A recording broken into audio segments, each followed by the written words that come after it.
Now, Thomas Sankara was the president of Burkina Faso from 1983 till 1987. He was known as a Marxist revolutionary who aimed to eradicate poverty and also to challenge the imperialists. Now, as part of his endeavor to do so, he sent nearly about 600 youngsters from disadvantaged communities to Castro's Cuba for higher education and training. Now, 35 years on, those who were enrolled as a part of this scheme, believe it or not, are still struggling to survive. Our next report gets you all the details.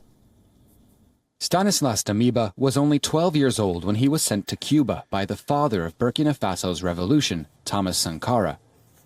He was one of 600 young people from poor backgrounds, most of them orphans, who were to study on Fidel Castro's island to learn to build their country. Thomas Sankara was a father and remains a father, as we call him today, our spiritual father. And he said this: study well to come and develop your country. And he also said that you must have a revolutionary belly. This meant that whatever the host country served, you had to eat, because the revolutionary adapts at any time and in any place. And right after that, he was killed.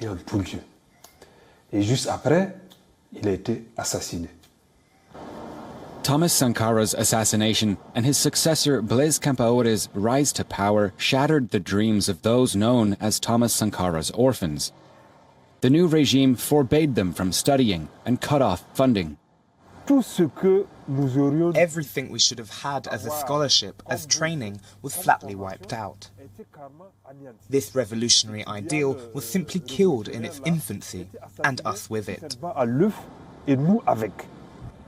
Most of the orphans have returned to Burkina Faso. Their education is, however, not recognized in their home country. Many failed to get jobs in the public service sector, as was promised to them. Damiba found work in the private sector and is now a civil engineering technician. He runs an association to fight for compensation, especially for his less fortunate peers.